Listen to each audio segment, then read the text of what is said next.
मैं धन्यवाद करता हूं परमेश्वर का इस सुंदर समय का जो दिया है।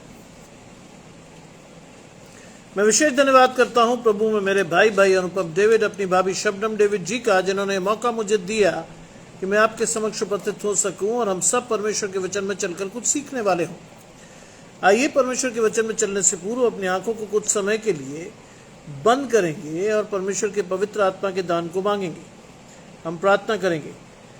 तमाम आशीषों के देने वाले परमेश्वर यीशु मसीह में हमारे बाप और खुदा, हम धन्यवाद करते हैं इस सुंदर अवसर के लिए जो कि आपने हमें दिया है। विश्वास करते हैं प्रभु कि हमारी आशीषें आपकी ओर से हैं, इसलिए जितने आराधकों को आपने चुना है कि वो अपनी आशीषों को लेने के लिए आए, बारी बारी से वो अपनी आशीषों के अनुसार अपने जीवन में बढ़ने वाले हों और आपको धन्यवाद कर सकें। आने वाला समय आशीषित हो। सब कुछ मांग लेते हैं परमेश्वर के प्रिय पुत्र यीशु मसीह के नाम से। सुने और ग्रहण करें, आमीन।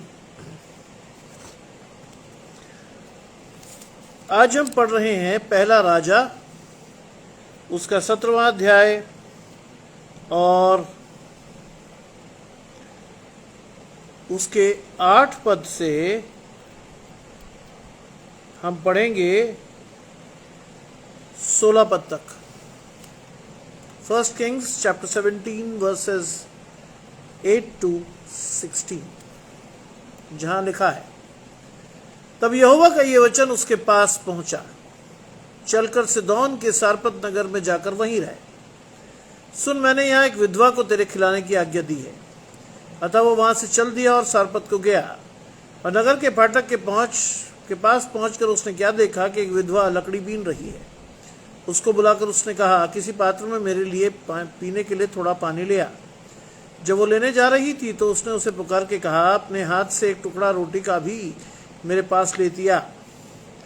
उसने कहा, तेरे परमेश्वर यहोवा के जीवन की शपथ, मेरे पास एक भी रोटी नहीं है, केवल घड़े में मुट्ठी भर मैदा और कुप्पी में थोड़ा सा तेल है, और मैं 2-1 लकड़ी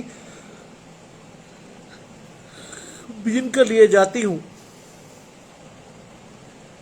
जिससे कि अपने और अपने बेटे के लिए उसे पकाऊं और हम उसे खाएं और फिर मर जाएं। एलिया ने उससे कहा, मत डर, जाकर अपनी बात के अनुसार कर, परंतु पहले मेरे लिए एक छोटी सी रोटी बनाकर मेरे पास ले आ, और उसके बाद अपने और अपने बेटे के लिए बनाना, क्योंकि इस्राएल का परमेश्वर यहोवा यूं कहता है कि जब तक यहोवा भूमि पर में न बरसाएगा तब तक न तो उस घड़े में से मैदा समाप्त होगा, न कुप्पी से तेल घटेगा। तब वो चली गई और एलिया के वचन के अनुसार किया। तब से वो और उसका घराना बहुत दिनों तक खाते रहे, यहोवा के उस वचन के अनुसार जो उसने एलिया के द्वारा कहा था। न तो उस घड़े में से मैदा समाप्त हुआ और न ही कुप्पी का तेल घटा। ये परमेश्वर का वचन है। परमेश्वर का धन्यवाद हो। देखिए, आज हम पढ़ रहे हैं पहला राजा 17वां अध्याय, उसके 8 से 16 पद, और यहां पर आप देख रहे हैं कि एलिया भाग रहा है, क्योंकि उसने बाल के नबियों को घात कर दिया है,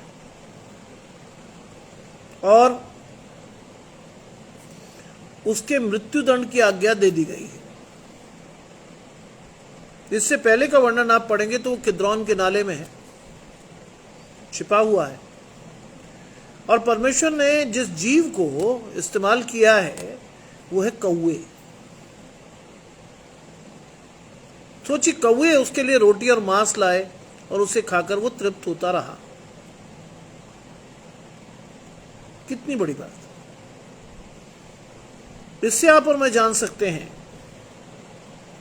कि परमेश्वर प्रकृति के ऊपर भी नियंत्रण रखता है, जीवों पर भी उसका नियंत्रण उतना ही बड़ा है। और यहां आप देखेंगे कि वो किद्रोन के नाले में छिपा रहा, और कौवे सुबह उसके पास रोटी और मांस लाते थे, और वो नाले का पानी ही पिया करता था। लेकिन अकाल पड़ा, नाला सूख गया, और संकट जीविका का पैदा हुआ।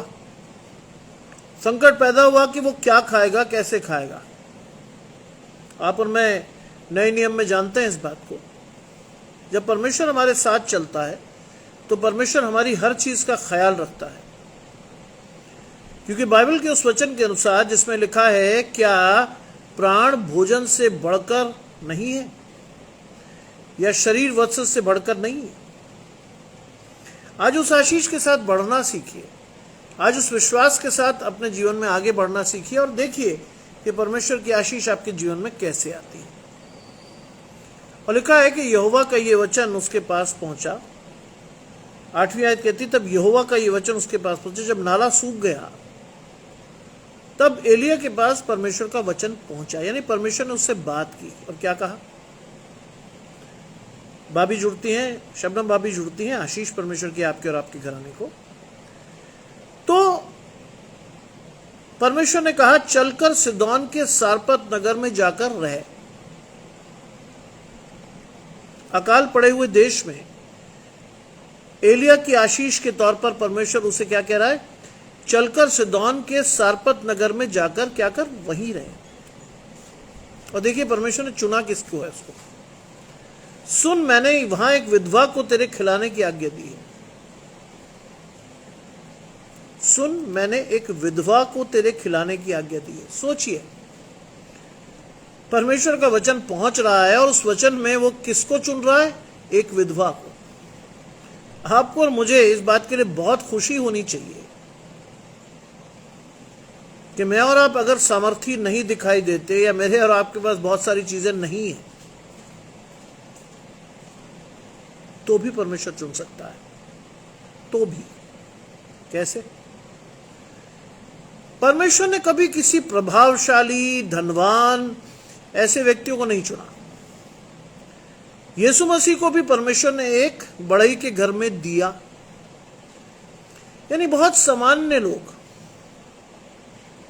ऐसे लोग जो कि सामान्य से भी सामान्य थे, लेकिन जिनके मन परमेश्वर की ओर उठे हुए थे। यह सबसे बड़ी आशीष है, जिनके मन परमेश्वर की ओर उठे हुए थे, जो परमेश्वर की ओर देखकर अपने जीवन में चल रहे थे, परमेश्वर ने उनको चुना। पहले आप देखेंगे कि किद्रोन के नाले में कौवे रोटी और मांस लाकर खिलाते रहे, और उसके बाद जब नाला सूख गया, अकाल पड़ गया, तब परमेश्वर ने व्यवस्था की। बाइबल में एक वचन लिखा है, क्या तुम गौरैयों से बढ़कर नहीं हो, जो एक पैसे में 2 बिकती है।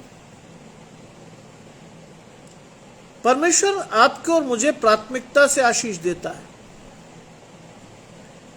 मैं और आप उसे सुनते नहीं, समझते नहीं, जानते नहीं।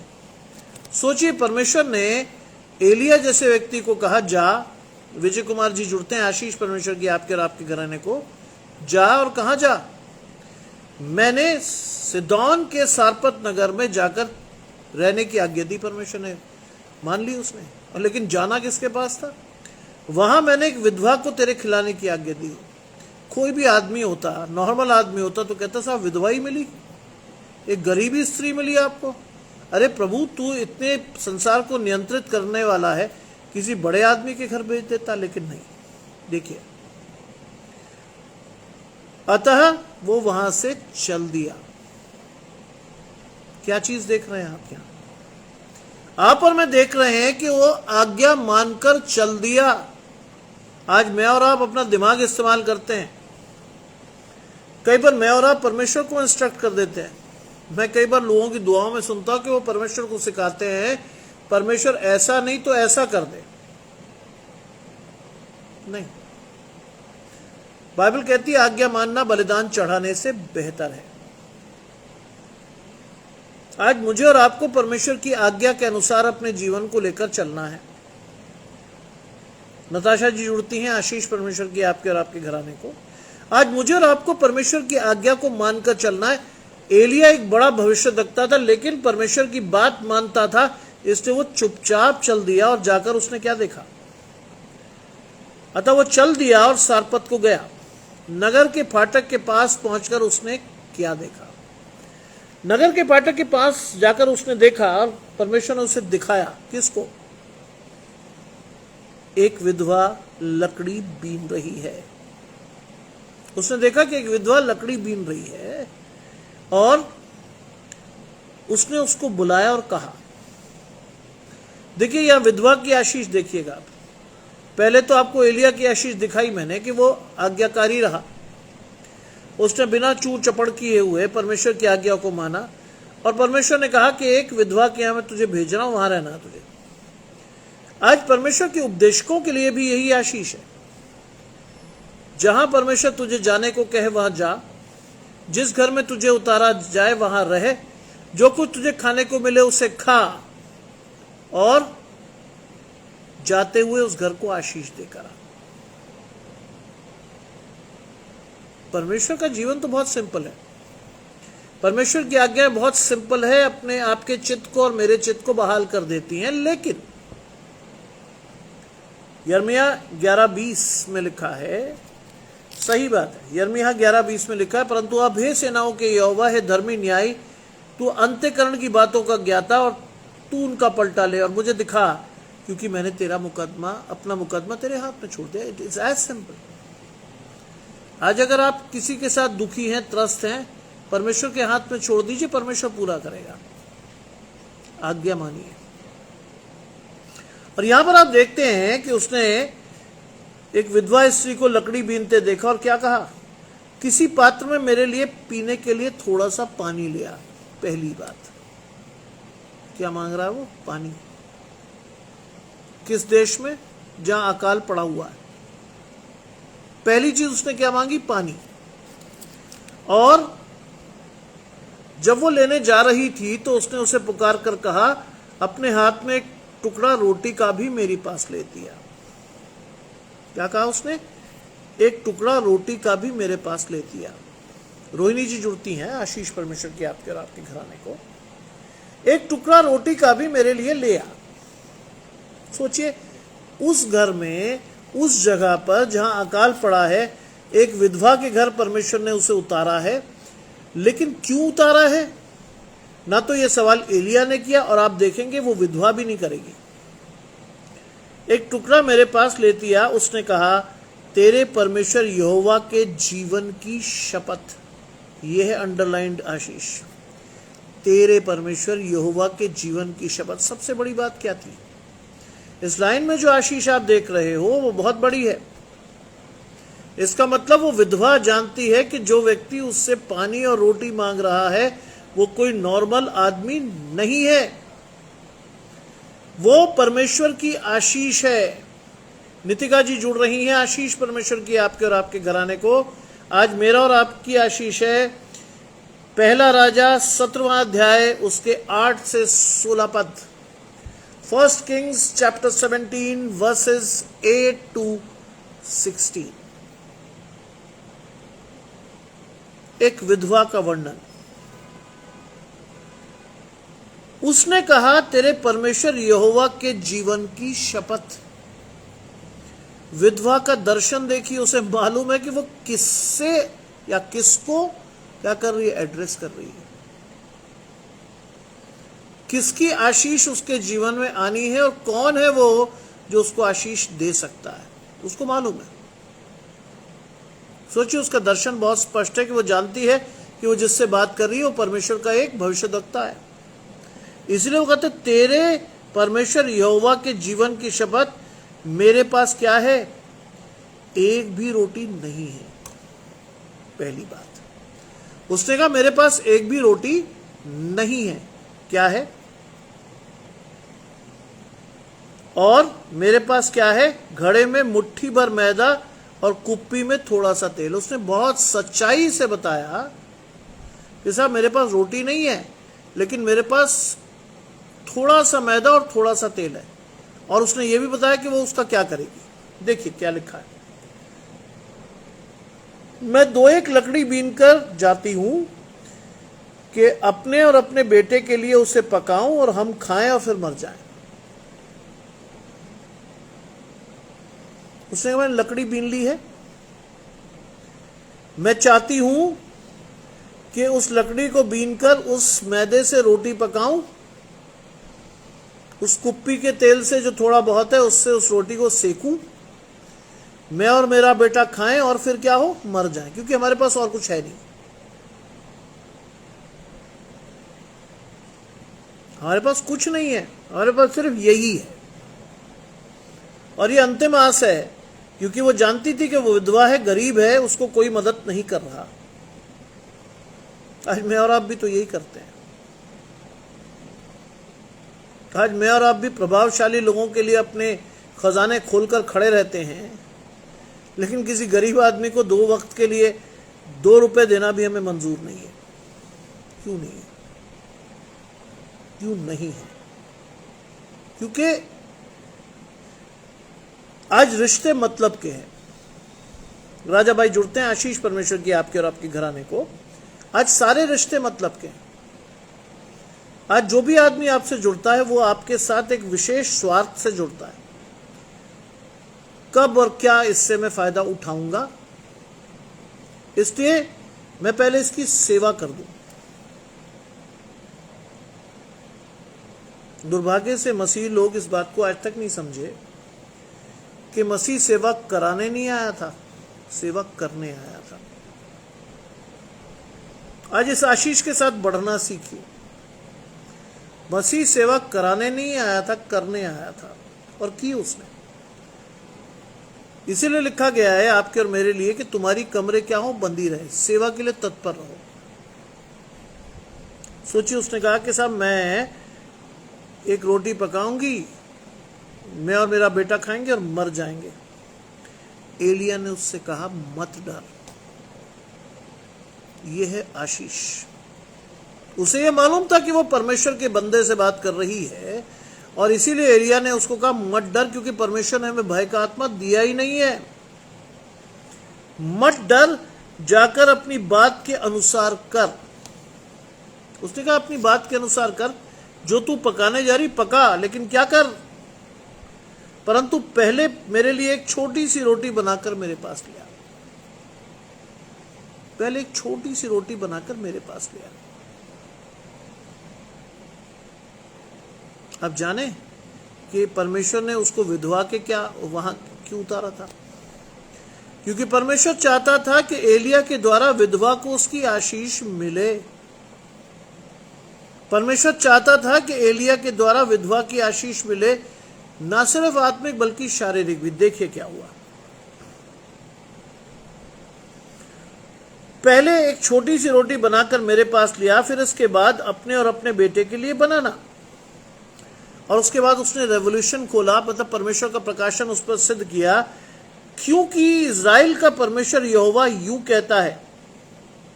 इज़राइल का परमेश्वर क्या कहता है? उस विधवा पर परमेश्वर ने प्रकट कराया।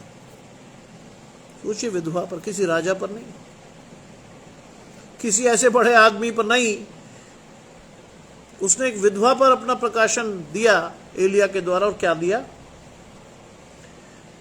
इज़राइल का परमेश्वर यहोवा यूं कहता है कि जब तक यहोवा भूमि पर मेंह न बरसाएगा, आशीष दी उसको, जब तक यहोवा भूमि पर मेंह नहीं बरसाएगा क्या होगा?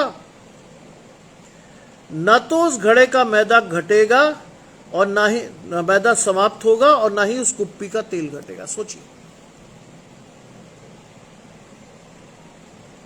परमेश्वर ने कितनी बड़ी आशीष उस विधवा को दी, क्योंकि परमेश्वर जानता था कि उसको आवश्यकता है। आज मेरी और आपकी आवश्यकताएं भी परमेश्वर के सामने खुली हैं। आज मेरी और आपकी आवश्यकताओं को भी परमेश्वर जानता है। और आवश्यकताओं को जानने के लिए क्या इंपॉर्टेंट है? मेरा और आपका परमेश्वर के पास आना, परमेश्वर के प्रति आज्ञाकारी रहना, और परमेश्वर की आशीषों को अपने जीवन में लेने के लिए तत्पर रहना।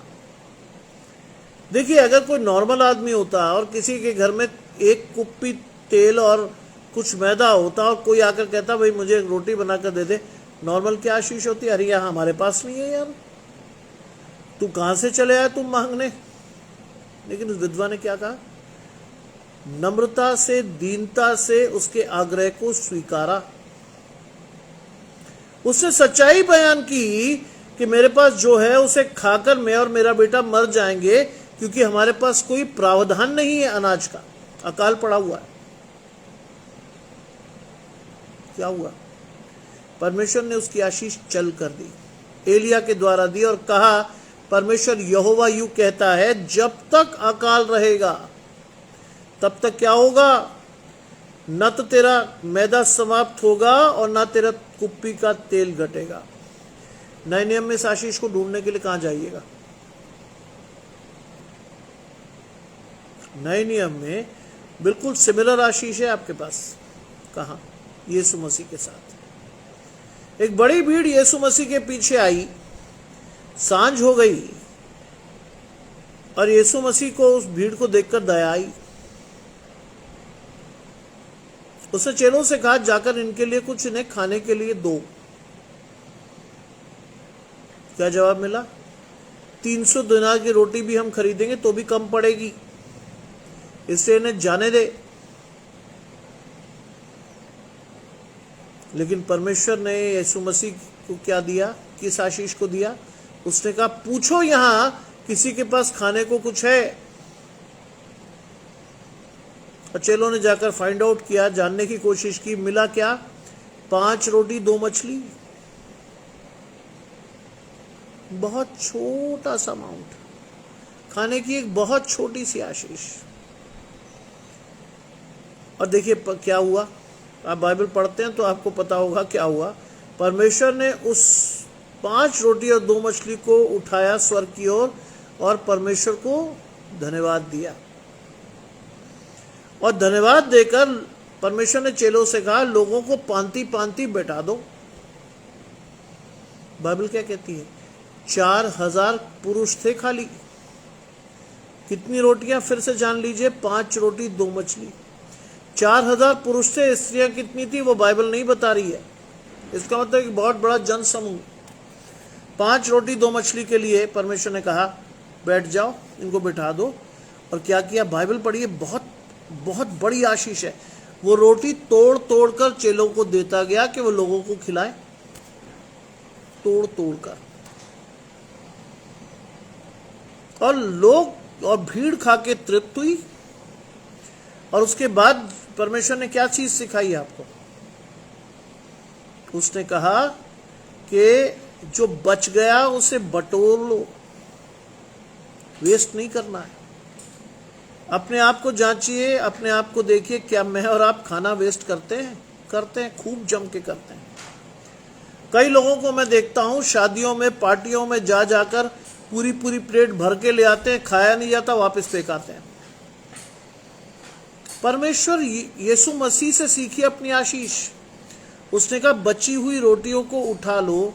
और 5 रोटी 2 मछली में से कितनी टोकरियां उठी? 12 लेफ्ट ओवर की टोकरियां उठी। आप क्या समझे? आप क्या समझ पाए उसको? क्या समझ में आया आपको? जब परमेश्वर आपके पीछे खड़ा है तो आपकी आशीष कई गुना बढ़ जाती है। सोचिए, उस छोटे से बच्चे को उसकी माँ ने यह दिया था कि तू परमेश्वर के पास, यीशु मसीह के साथ जा रहा है, तुझे खाने को मिले ना मिले, खा लेना इसको। कितना आशीषित था वो बच्चा कि उसने उस रोटी को नहीं खाया। परमेश्वर ने उसके घराने की आशीष को दिया। केवल 5 रोटी 2 मछली की बात नहीं थी।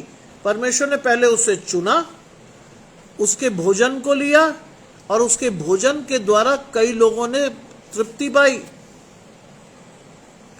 कई लोगों ने तृप्ति पाई। परमेश्वर ने उसके घराने को आशीष दी, उस बच्चे के।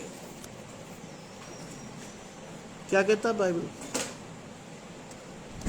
बाइबल कहती है, बालकों को मेरे पास आने दो, उन्हें मना ना करो, क्योंकि स्वर्ग का राज्य ऐसो ही का है।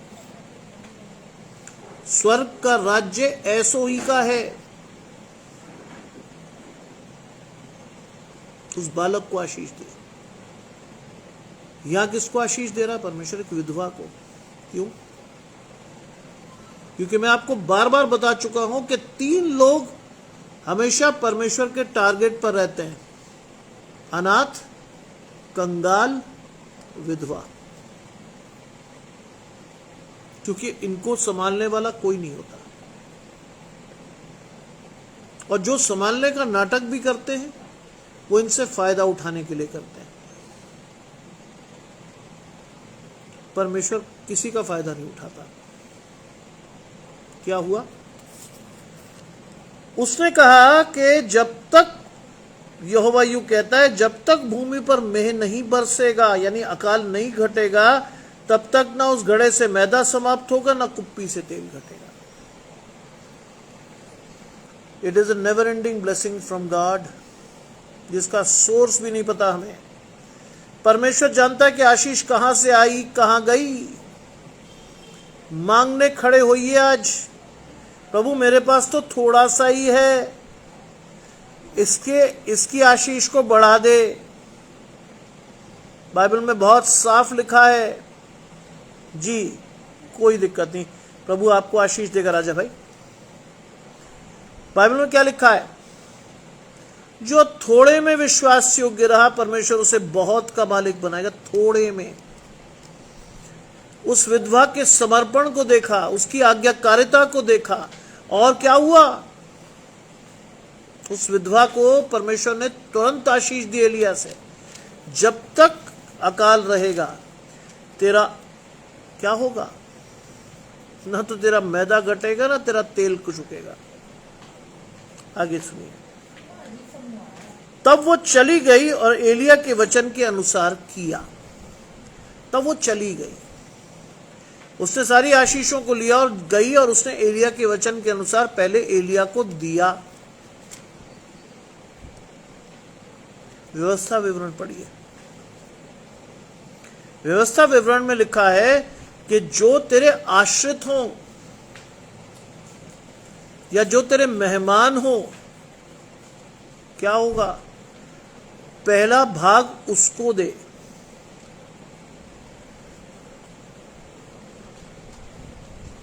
मेरी मां ने इस आशीष को बहुत अधिकाई से और अच्छी तरह से लिया था। हमारे घर में हमारे जितने बुजुर्ग थे, they were the first one to get the food। वो पहले लोग होते थे जिन्हें हर खाने में पहला निवाला उनको दिया जाता था। क्यों? क्योंकि वो आशीष है, उन्हीं से मेरा और आपका क्या है? अस्तित्व। अगर हम उनको प्राथमिकता देंगे, परमेश्वर हमें प्राथमिकता देगा। As simple as that. दूसरी हमारी आशीष थी, अब भी है, जितने जानवर हमारे घर में हैं, हम कभी वो नहीं करते कि उनको खाने के बाद दें। रोहिणी जी मुझे बहुत अच्छी तरह समझ पाती होंगी, क्योंकि उनके बहुत बड़े बड़े दो प्यारे प्यारे डॉगी मैंने देखे, बहुत अच्छे और प्यारे कुत्ते। इसका मतलब रोहिणी जी एक डॉग लवर हैं जो बहुत अधिकाई से अपने कुत्तों का ख्याल रखती है। मेरे पास कोई ब्रीड के कुत्ते नहीं, मेरे पास बेचारे सड़क के कुत्ते हैं जो मेरे घर में आ गए हैं और मेरी जिम्मेदारी पर आ गए हैं। आज दुनिया में किसी कुत्ते को खाना आसपास ना मिले, लेकिन मेरे 3 कुत्तों को मेरे परिवार से सबसे पहले रोटी मिलती है, हमारे खाने से भी पहले। मेरे पीछे मेरी पत्नी आ गई है और हम सबसे पहले कुत्तों को ही खिलाते हैं, क्योंकि वो आश्रित है, उनके द्वारा हमारी आशीष है, उनकी प्रार्थनाओं से हमारे भंडार भरे रहते हैं। वो बेजुबान जब आसमान की ओर देखकर धन्यवाद देते हैं तो परमेश्वर उनकी सुनता है। इसलिए पहली आशीष हमेशा उन्हीं को है, चाहे वो पेडिग्री के कुत्ते हों, चाहे वो जंगली कुत्ते हों, लेकिन परमेश्वर ने हमें दिए, हमारी आशीष है। आज भी हम उनको सर्वथा पहली आशीष के रूप में रखते हैं। लिखा है, तब वो चली गई और एलिया के वचन के अनुसार किया। तब वो और स्त्री और उसका घराना बहुत दिनों तक खाते रहे। परमेश्वर की आशीष ठहर गई। एलिया ने खाया क्योंकि परमेश्वर ने उसके लिए रखा था। स्त्री को आशीष मिली, वो खाती रही, उसका बेटा खाता रहा। आज परमेश्वर की उपवास काल में आपके लिए आशीष है। ये क्या है इसका अर्थ? आज्ञाकारिता में बने रहिए। परमेश्वर के प्रति समर्पित होकर परमेश्वर की आशीषों के साथ बढ़ना सीखिए। परमेश्वर की आशीषें आपके जीवन में आएंगी, फॉर श्योर आएंगी। क्या लिखा है? तब वो और स्त्री और उसका घराना बहुत दिनों तक खाते रहे। उसका घराना लिखा है यहां, इसका मतलब कई लोगों को आशीष मिल गई। 3 लोग नहीं थे फिर वो, उस स्त्री ने कई लोगों को आशीष दी। फिर उसका घराना, कितनी बड़ी बात। आज सिर्फ मैं अपना और अपने परिवार का सोचता है। बाइबल में लिखा है, यदि तुम अपने घराने की चिंता करते हो, हित की, तो क्या अलग करते हो? अन्य जातियां भी तो यही करती हैं। आज दूसरों के हित की चिंता करेंगे, परमेश्वर की आशीष चलकर आपके जीवन में आएगी। लिखा है, तब यहोवा बहुत दिनों तब यहोवा के उस वचन के अनुसार जो उसने एलिया के द्वारा कहा था। यहोवा की आशीष प्रैक्टिकल आई, सिर्फ कहने की बात नहीं थी। यहोवा आज भी, या परमेश्वर आज भी हमें प्रैक्टिकल ब्लेसिंग देता है, दिखाने की आशीष नहीं होती। विश्वास के साथ अपनी आशीषों को ग्रहण कीजिए। विश्वास के साथ अपनी आशीषों को ग्रहण कीजिए। परमेश्वर के साथ अपनी आशीषों को देखिए, लीजिए, चलिए। क्या लिखा है? यहोवा के उस वचन के अनुसार जो उसने एलिया के द्वारा कहा था, ना तो उस घड़े का मैदा समाप्त हुआ और ना ही उस कुप्पी से तेल घटा। परमेश्वर ने प्रैक्टिकल आशीष दिखाई उस विधवा को। क्यों? क्योंकि वह आज्ञाकारी रही थी। देखिए, अकाल के उस समय में बड़े बड़े लोगों को समस्या आई, बड़े बड़े लोग भूखे सो गए। भजन संहिता की एक आशीष आपके और मेरे जीवन में पूरी हुई। जवान सिंहों को तो घटी होती है और वो भूखे भी सो जाते हैं। यहोवा के खोजियों को किसी भली वस्तु की घटी कभी नहीं होगी। It is the blessing. यहोवा की खोजियों को किसी भली वस्तु की घटी कभी नहीं होगी। उस विधवा ने आज्ञाकारिता से एलिया के लिए किया, उसने उसके वचन को माना। उस थोड़े से कुप्पी में से क्या किया? उसने अपने आशीष को शेयर किया। नॉर्मल आदमी होता, कहता हट, मेरे पास ही खाने को नहीं है, तुम आ गए अपना शेयर बनाने। ऐसा नहीं कहा उसने। उसने बड़े प्यार से एलिया को पहली स्थिति से अवगत कराया, एलिया की बात को सुना और फिर एलिया की आशीष को लिया। आज परमेश्वर इसी तरह से मेरी और आपकी आशीष भी दे रहा है। उपवास काल में जो चीज हमारे पास थोड़ी है, परमेश्वर उसे बढ़ाकर कई गुना कर सकता है। परमेश्वर की आशीष कई गुना बढ़ सकती है। परमेश्वर की आशीष कई गुना बढ़कर कई और लोगों को आशीष दे सकती है। मैंने इसलिए याद कराया आपको 5 रोटी और 2 मछली वाला वृतांत। उसने धन्यवाद दिया, स्वर्ग की ओर देखकर उसने धन्यवाद दिया और तोड़ तोड़कर रोटियां चेलों को बांटता गया। आज आपको जो भी मांगना है, स्वर्ग की ओर देखकर परमेश्वर से मांगिए। क्या है दानियल का दर्शन? वो है आपका और मेरा दर्शन। वो कोठरी में जाकर द्वार बंद करता था और उसके कोठरी की जो खिड़की यरूशलेम की ओर खुलती थी, वहां से देखकर परमेश्वर से अपनी आशीषें मांगता था।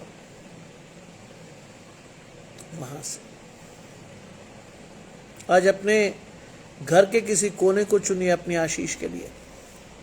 आज घर के किसी कोने में जाकर परमेश्वर से अपनी लिए बातचीत कीजिए। परमेश्वर आपकी सुनता है। परमेश्वर से सबसे बड़ी आशीष क्या मांगनी है आपको? प्रभु, जैसे आप मेरी सुनते वैसे मैं आपको सुन सकूं। जिस दिन ये हो गया, आपका communication with God is completed.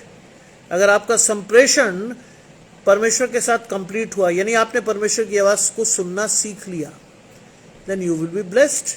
Not only you will be blessed, the whole family, the whole generation will be blessed. ये आशीष है।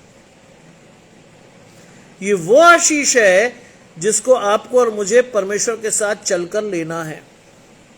ये वो आशीष है। ये वो आशीष है जो आम लोगों को परमेश्वर ने नहीं दी। किनको दी? जिसके कान हो वो सुन ले कि पवित्र आत्मा कलीसियाओं से क्या कहता है, उनको मिली वो आशीष, क्योंकि उनके पास कान थे परमेश्वर की आवाज को सुनने के लिए। वो जान पाए परमेश्वर के मधुर वचन को, परमेश्वर की आशा को, परमेश्वर के विश्वास को देखा उन्होंने कि परमेश्वर ने विश्वास से विधवा को चुना। पहले तो एलिया का दर्शन स्पष्ट था कि वो विधवा के नाम से वो बिदका नहीं। अकाल में भी उसने, अगर कोई नॉर्मल आदमी हो तो परमेश्वर से 6 सवाल कर लेता, यार विधवा के पास क्यों भेज रहा परमेश्वर, उसके बाद पहले कुछ नहीं होगा। उसने कोई सवाल नहीं किया, चुपचाप गया वो। दूसरी आशीष विधवा की थी, क्योंकि वो एलिया को पहचानती थी। जी राजा भाई धन्यवाद, आशीष आपको। वो परमेश्वर के उस जन को पहचानती थी। उसका संबोधन बता रहा है कि उसका आध्यात्मिक दर्शन स्पष्ट था, उसने रिफ्यूट नहीं किया। जो कुछ कहा गया उसने माना और बाइबल की आशीष को लिया कि आज्ञा मानना बलिदान चढ़ाने से कई गुना बेहतर है। That is the blessing God wanted you to take. ये वो आशीष है जो परमेश्वर आपके जीवन से चाहता है। और क्या हुआ? आशीष आई, विश्वास आया, धन्यवाद आया। और न सिर्फ विधवा और उसके बच्चे की आशीष है, उसके घराने की आशीष दी परमेश्वर ने। यहां साफ लिखा है घराने की आशीष। That is the blessing.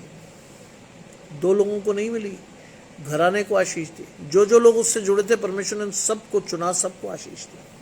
आज सेम आशीष खुली हुई है,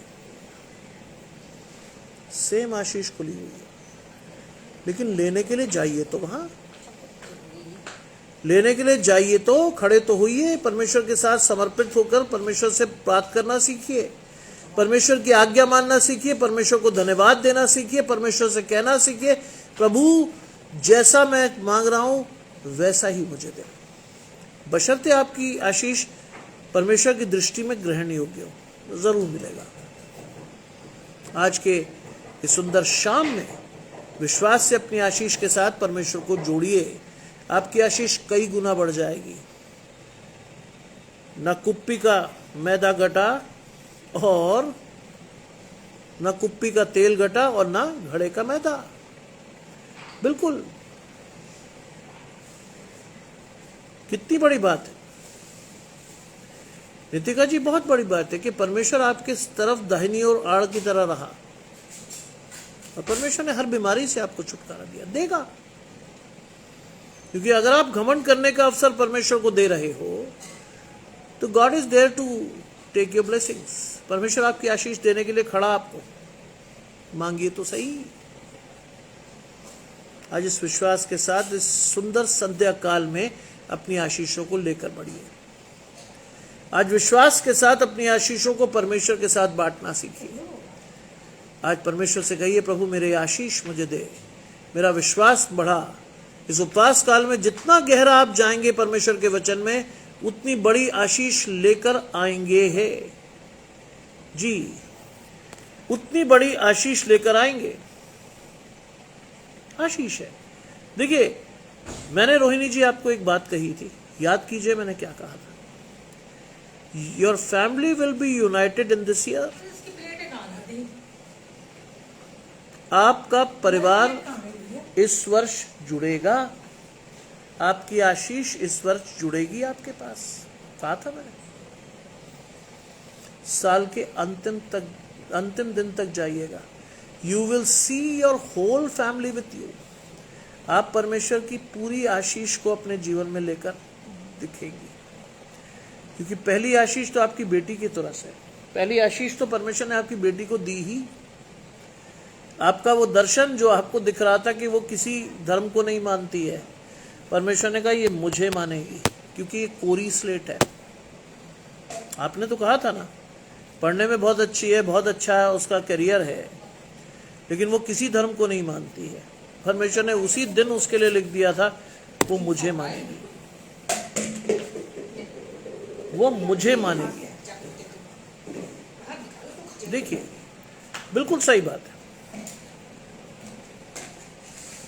जैसे परमेश्वर मोसेस के साथ थे वैसे ही आपके साथ भी रहेंगे। बिल्कुल सही बात लिखी राजा भाई ने। ये आशीष है आप लोगों की। लेने के लिए खड़े रहेंगे, परमेश्वर की आशीष आएगी। बिल्कुल परमेश्वर सुनता है। पारिवारिक आशीष है ये। रोहिणी जी ने मुझसे कहा था कि उनकी बेटी किसी धर्म को नहीं मानती। परमेश्वर ने उसी वक्त उनकी बात सुनी और आज वो ऑस्ट्रेलिया में बाइबल क्लासेस ले रही है। मैं झूठ नहीं बोल रहा हूं। रोहिणी जी इस बात को इसी पेज पर लिखेंगी। मैं झूठ नहीं बोल रहा हूं। परमेश्वर एकदम आशीष देता है। परमेश्वर ने उस बच्चे को आशीष दी। मां से तो अलग कर दिया, लेकिन अपने लिए चुन लिया, अपनी आशीषों के लिए चुन लिया। आज ये आशीष है जो दुनिया आपको कभी नहीं देगी, परमेश्वर देगा और परमेश्वर देता भी है। इस आशीष के साथ अपने जीवन में बढ़ना सीखिए। विश्वास की इस आशीष को अपने जीवन में लेना सीखिए। अपने माँ बाप से आशीष लेना सीखिए। विश्वास के साथ अपने माँ बाप की सेवा कीजिए अटूट तरीके से। कहिए कि जैसे उन्होंने की थी, प्रभु मैं वैसी तो नहीं कर सकता, लेकिन जो मुझसे बन पड़ेगा मैं अपने माँ बाप के लिए करूंगा, जो मुझसे बन पड़ेगा। सुबह भी हमने यही तो चीज पढ़ी थी। मुझे हैरानी हुई जब मैंने सुबह का प्रकाशन देखा, तो मुझे हैरानी हुई कि आप लोग मेरे साथ जुड़े रहे लगभग 1.25 घंटे। 1 घंटा 45 मिनट का सरमन था सुबह का। And I am thankful to each one of you कि आप सभी रहे वहां, कोई भागा नहीं वहां से, चुपचाप सुना आपने परमेश्वर के वचन। आशीष है ये नॉर्मल लोगों के लिए नहीं है, ये परमेश्वर के लोगों के लिए जो परमेश्वर को छोड़कर कभी नहीं भागते। चाहे वो नितिका जी हो, रोहिणी जी हो, गजानंद भाई हो, या और कोई भी हो, या राजा भाई हो। सोचिए नेपाल से वो एकमात्र व्यक्ति जो अपने परिवार का विश्वासी है, वो सुन रहा है, वो अपनी आशीषों को सुन रहा है, वो विश्वास से बढ़ रहा है, इधर से नहीं उधर से, वो सुन रहा है। आशीष कितनी बड़ी है आपके जीवन में, सोचिए। प्रभु कितनी बड़ी आशीषें आपको दे रहा है और आप कहां हैं।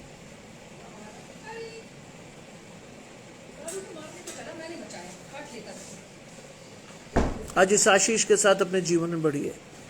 परमेश्वर के सामने खड़े होइए, विश्वास के साथ प्रार्थना कीजिए। बलविंदर भाई जुड़ते हैं। आशीष परमेश्वर की आपके और आपके घराने को। विश्वास से प्रार्थना कीजिए। प्रभु से कहिए, प्रभु जैसे आपने सारपत की विधवा को आशीष दी थी, वैसे ही मेरी आशीष भी मुझे दें। एग्जाम्पल दीजिए परमेश्वर को, क्योंकि जब आप एग्जाम्पल से परमेश्वर से प्रार्थना करते हैं तो परमेश्वर जानता है कि आप वचन को पढ़ते हैं, आपको मालूम है कि यह आशीष है बाइबल में, इसलिए आप कोट कर रहे हो उसे।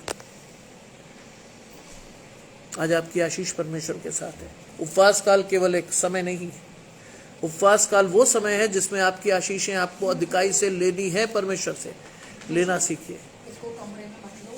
विश्वास के साथ बढ़ना सीखिए। प्रभु की आशीष आपके जीवन में रहेगी, प्रभु का प्रेम आपके जीवन में रहेगा, परमेश्वर का जीवन आपकी आशीष को देगा। प्रभु आप सभी को आशीष दे। आइए प्रार्थना करें। तमाम आशीषों के देने वाले परमेश्वर यीशु मसीह में हमारे बाप और खुदा, हम धन्यवाद करते हैं अपनी आशीषों के लिए। परमेश्वर से हम धन्यवाद करते हैं प्रभु कि आपने हमारी आशीषें हमें चल कर दी हैं। उपवास काल में आप हमारे साथ खड़े हैं, हमारी आशीषों के साथ बने हुए हैं। आपने हर वो चीज़ जो हमारे घराने के लिए आवश्यक थी हमें दी है। आज वो आशीषें हमारे जीवन में दें जिसके साथ में और आप अपनी आशीषों को साथ बढ़ने वाले हो। विश्वास के साथ हमारी आशीषें हमें दे प्रभु। आज की रात्रि में हमें अपने साथ बनाए रखें और हम सभी विश्वास के साथ आपके साथ चलने वाले हों। सब कुछ मांग लेते हैं आपके प्रिय पुत्र यीशु मसीह के नाम से, सुने और ग्रहण करें। आमीन। परमेश्वर आप सभी को आशीष दे, आप सभी को रात्रि भर परमेश्वर के साथ बनाए रखे और कल सुबह फिर एक बार मैं और आप अपनी आशीषों के लिए खड़े होंगे 8 और 8:30 के बीच में फैमिली ऑफ क्राइस्ट मिनिस्ट्री में। प्रभु आपको सभी को अधिकाई से आशीष दे। आप सभी परमेश्वर के साथ बने। आप सभी को शुभ रात्रि और आप सभी को जय मसीह।